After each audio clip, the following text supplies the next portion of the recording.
1946 में भी यह प्रक्रिया अपनाएगी अप्रैल माह में। लेकिन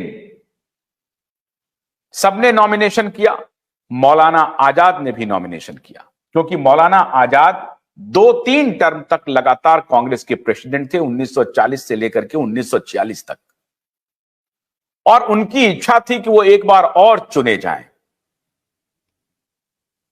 लेकिन जवाहरलाल की इच्छा थी कि इस बार मौलाना आजाद प्रेसिडेंट ना बने। तो कांग्रेस के प्रेसिडेंट के लिए चुनाव हुआ, और चुनाव में जो 15 प्रोविंस थे, जो स्टेट कमिटी थी, उस 15 स्टेट कमिटी के तरफ से जो चुनाव किया गया, उसमें सबसे ज्यादा मत सरदार वल्लभ भाई पटेल के पक्ष में पड़ा। आप में से बहुत अधिकतर लोग इस बात को शायद जानते होंगे, जिनकी स्मृति थोड़ी कम हो गई हो या जो अनजान हो, उन दर्शकों के लिए मैं ये जानकारी आपके सामने शेयर कर रहा हूं कि 15 में से 12 स्टेट कमिटी ने सरदार वल्लभ भाई पटेल के नाम पर मुहर लगाई। गांधी ने 16 अप्रैल 1946 को सार्वजनिक कर दिया था कि मेरी जो पसंद है वो पंडित जवाहरलाल नेहरू हैं, कांग्रेस के प्रेसिडेंट की। इस पसंद के बाद भी जो चुनाव हुए, जबकि गांधी का उस वक्त विरोध करना एक प्रकार से राष्ट्रद्रोह माना जा रहा था, लेकिन गांधी के सर्वविदित वक्तव्य के बाद या प्रकट करने के बाद कि मेरी चॉइस पंडित जवाहरलाल नेहरू हैं, उसके बाद भी चुनाव हुआ कांग्रेस के प्रेसिडेंट के लिए, और उसमें 15 में से 12 स्टेट कमेटी ने सरदार वल्लभ भाई पटेल का नाम चुना, और सरदार वल्लभ भाई पटेल उस रेस में सबसे आगे हो गए। गांधी ने सार्वजनिक रूप से नहीं, गांधी ने कमिटी, जब यह फैसला आ रहा था, एनवेलप खोले जा रहे थे, उस वक्त गांधी ने नेहरू को कहा कि नेहरू, तुम्हारे समर्थन में एक भी स्टेट कमेटी ने प्रस्ताव नहीं किया है, चयन नहीं किया है, तुम्हें वोट नहीं किया है। और जवाहरलाल मौन रह गए। जवाहरलाल ने एक प्रकार से ये मौन हो करके ये कहा कि अगर मैं स्टेट प्रेसिडेंट के लिए नहीं हूं, क्योंकि उनको मालूम था कि अब इंटरिम सरकार का गठन होना है, और इंटरिम सरकार के गठन में वही प्रधानमंत्री होगा जो कांग्रेस का प्रेसिडेंट है।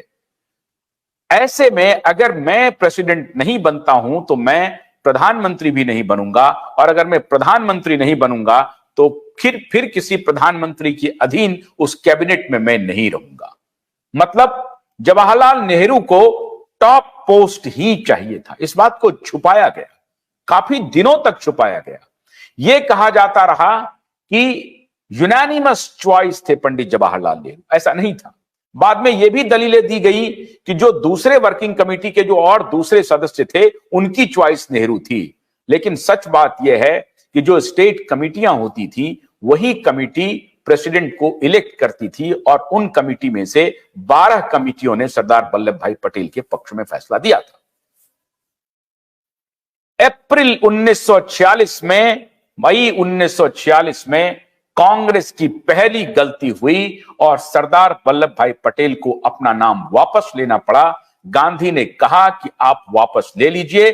गांधी ने परसुएड किया, गांधी ने फॉलो किया, गांधी ने कन्विंस किया, और उनको अपना नाम वापस लेना पड़ा। मौलाना आजाद ने भी बाद में नेहरू के नाम को प्रस्तावित कर दिया, जेपी कृपलानी ने भी नेहरू के नाम को प्रस्तावित कर दिया, और इस प्रकार से नेहरू कांग्रेस के प्रेसिडेंट बने, और फिर नेहरू ही भारत के पहले अंतरिम प्रधानमंत्री बने जो कंप्लीटली अनडेमोक्रेटिकली इलेक्टेड प्राइम मिनिस्टर थे। That was the first mistake.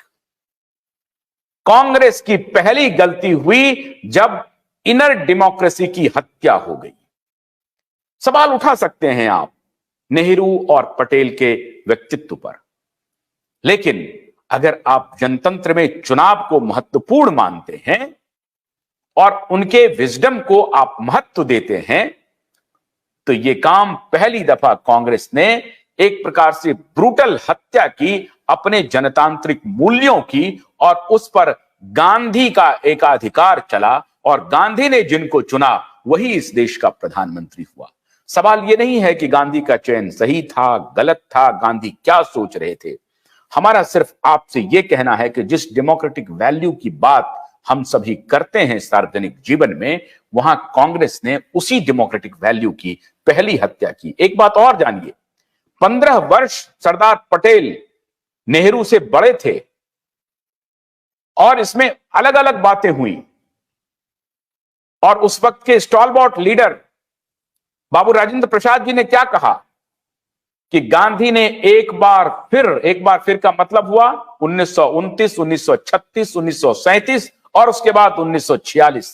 तीनों दफा जब पोटेंशियल कैंडिडेट थे सरदार वल्लभ भाई पटेल कांग्रेस के प्रेसिडेंट बनने के लिए, तीनों दफा पटेल के साथ एक प्रकार से धोखा हुआ, और राजेंद्र बाबू ने भी इसकी आलोचना की और कहा कि गांधी ने अपने प्यारे नेहरू को चुन लिया। हालांकि इसके बारे में तो कहा जाता है कि चॉकलेटी बॉय कहा गया था, दुर्गादास की किताब में जिस तरह के वर्णन है, लेकिन राजेंद्र बाबू ने यह कहा कि अच्छे अंग्रेजी बोलने वालों को, और बाद में जब दुर्गादास गए और गांधी का इंटरव्यू लिया तो गांधी ने कहा कि he speaks better English than Sardar Vallabhbhai Patel. अरे तो भाई उनको फॉरेन मिनिस्टर बना देते। खैर, मेरा विषय अभी उस पर नहीं है। मेरा विषय यह है कि कांग्रेस ने अपने गलती की पहली शुरुआत कहां से की। ये 1940 की पहली गलती थी। भोलानाथ का ब्रश कटर एक बैटरी से चलने वाली मशीन है जिसका चार्जिंग समय 3.5 घंटे है। इसे हम 6 से 8 घंटे बिना रुके चला सकते हैं। एक बार चार्ज करने पर ये 16,000 स्क्वायर फीट गेहूं, चावल, बजरा, जोवर के खेत काट सकता है, जबकि इसी कार्य को पेट्रोल ब्रश कटर 1,000 रुपए पेट्रोल का खर्चा करता है।